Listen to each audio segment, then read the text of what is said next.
साथियों, जय श्री राम, जय बजरंगबली, हर हर महादेव। कहानी राम के अगले एपिसोड में आप सभी लोगों का स्वागत है। कल तक हमने देखा कि किस प्रकार से माता पार्वती जी अब तप कर रही हैं और तप करने के पश्चात उनके तप की स्थिति क्या थी, सारा विवरण हमने सुना। किस प्रकार से ब्रह्मवाणी हुई, आकाशवाणी हुई। अब उसके बाद अब हम सती के बाद जो माता पार्वती जी हुई थी, अब पार्वती जी की जो तपस्या थी, उस तपस्या को फलीभूत होने के लिए अब शंकर जी के कथा पर चलते हैं। कहानी राम की के अगले कड़ी में आप सभी लोग इसको ध्यान से सुनिए। सुन करके समझने का प्रयास करिए कि श्री रामचरितमानस में गोस्वामी जी ने जो लिखा है कितना श्रेष्ठ और सुंदर वर्णन है। अब आगे लिखते हैं कि जब से सती ने जाकर शरीर त्याग किया, तब से शिव जी के मन में वैराग्य हो गया। वे सदा श्री रघुनाथ जी का नाम जपने लगते और जहां तहां श्री रामचंद्र जी के गुणों की कथाएं सुनने लगे।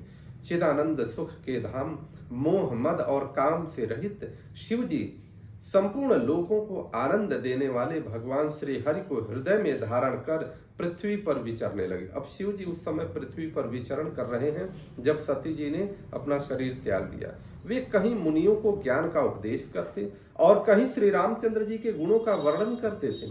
यद्यपि सुजान शिव जी निष्काम है, उनके ऊपर काम का कोई प्रभाव नहीं पड़ सकता, तो भी वे भगवान अपने सती के वियोग में दुख से दुखी हैं। अर्थात वह मानव योनि को एक सफल और सुंदर संदेश दे रहे हैं।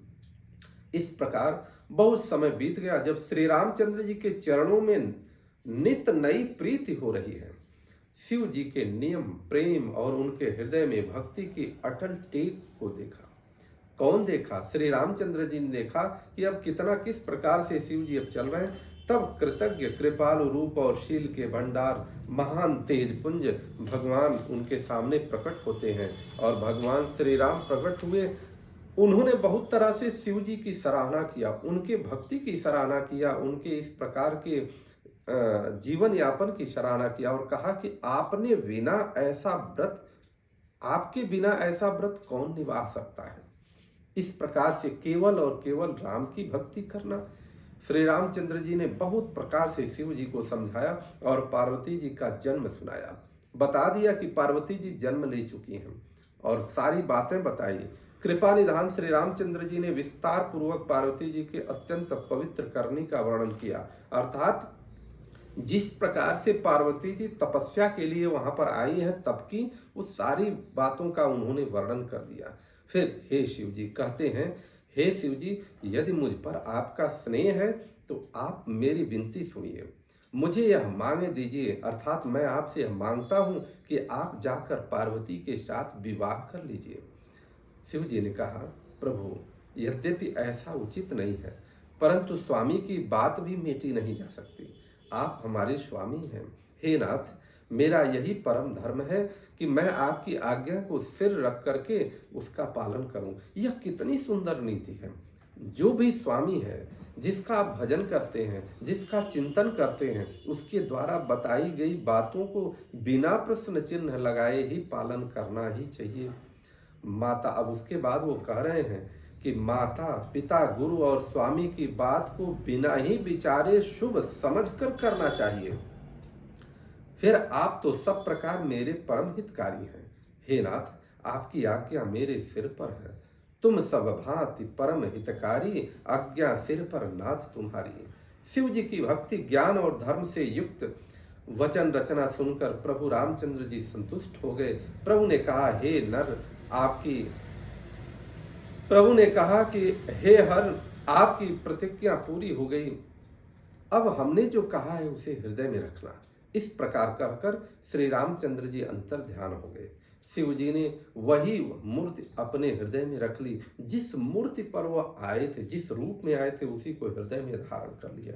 उसी समय सप्तर्षि शिव जी के पास पहुंचे। प्रभु महादेव जी ने उनसे अत्यंत सुहावने वचन कहे। आप लोग पार्वती के पास जाकर उनके प्रेम की परीक्षा लीजिए और हिमांचल को कहकर पार्वती को लिया जाने के लिए भेजिए तथा पार्वती को घर भिजवाइए और उनके संदेह को दूर कीजिए। सप्तर्षियों को भोलेनाथ जी ने यह संदेश दिया कि आप लोग यह काम करिए। अब ऋषियों ने पार्वती को कैसे देखा? वहां जाकर के जब ऋषि पार्वती जी को देखते हैं तो किस प्रकार से देखते हैं कि जैसे मानो मूर्तिमान तपस्या ही हो, अर्थात तपस्या मूर्ति के रूप में स्थापित हो गई हो, ऐसा वह देखते हैं। मुनि बोले, हे शैल कुमारी सुनो, तुम किस लिए इतना कठोर तप कर रही हो? क्योंकि अब शिव जी ने कहा भी था कि परीक्षा भी लीजिए। तुम किसकी आराधना करती हो और क्या चाहती हो? हमसे अपना सच्चा भेद क्यों नहीं बताती?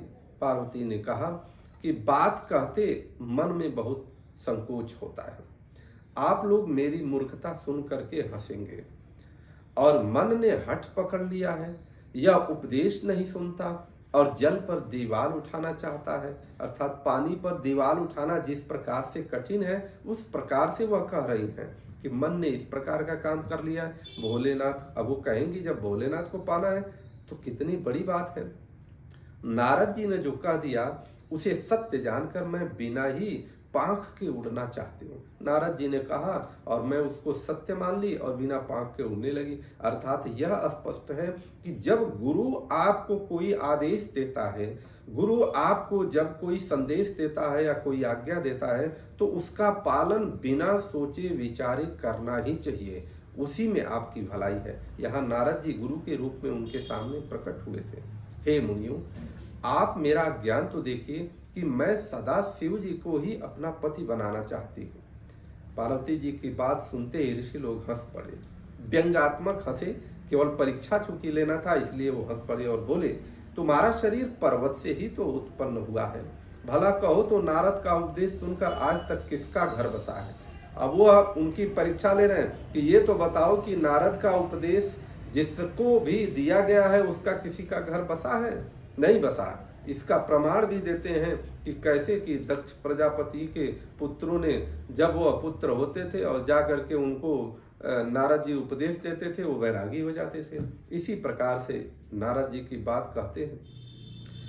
फिर उन्होंने जाकर दक्ष के पुत्रों को उपदेश दिया था, जिससे उन्होंने फिर लौटकर घर का मुंह नहीं देखा। ये देखिए आगे वर्णन दिया हुआ है। चित्रकेतु के घर को नारद ने ही चौपट किया और फिर यही हाल हिरण्याकश्यप का हुआ। हिरण्याकश्यप का पुत्र प्रहलाद को जब ज्ञान दे दिया तो प्रहलाद पता चला कि हरि का भजन करने लगा और हिरण्याकश्यप जो राक्षस योनि का था, आतताई था, उसके विरुद्ध खड़ा हो गया, उसका पिता था।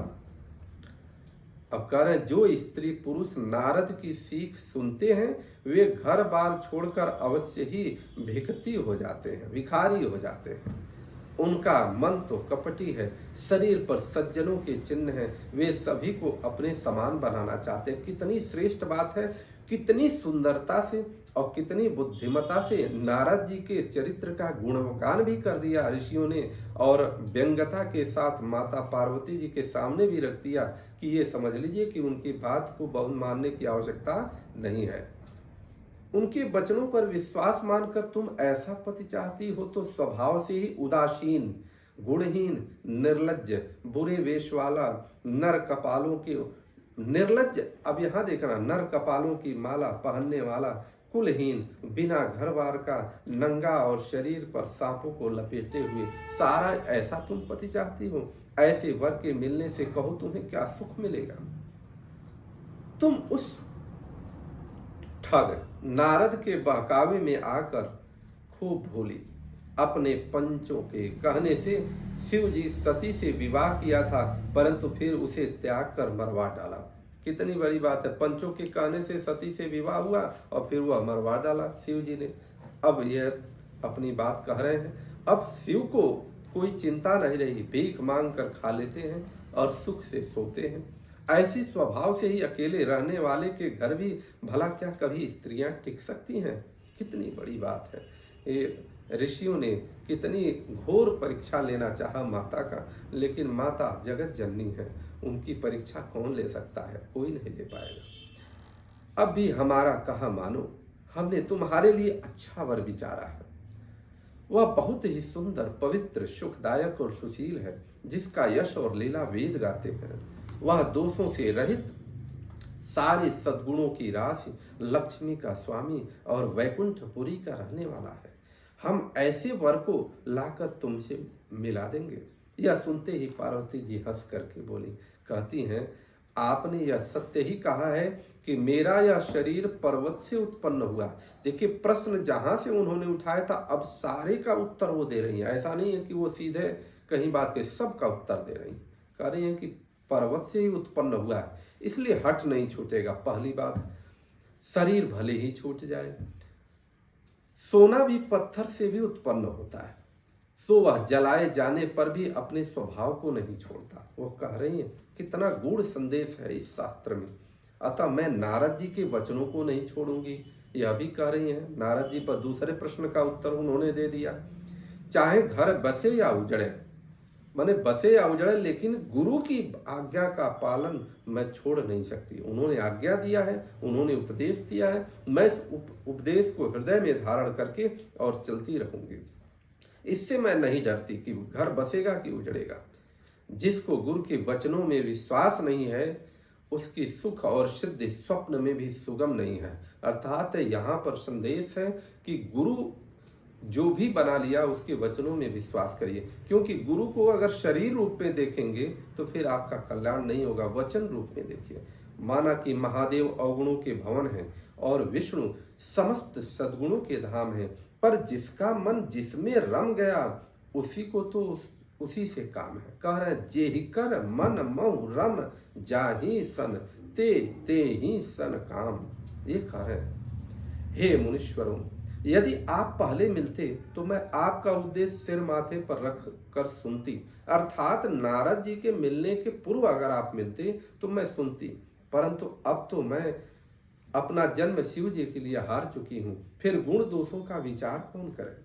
यदि आपके हृदय में बहुत ही हठ है और विवाह की बातचीत किए बिना आपसे रहा ही नहीं जाता।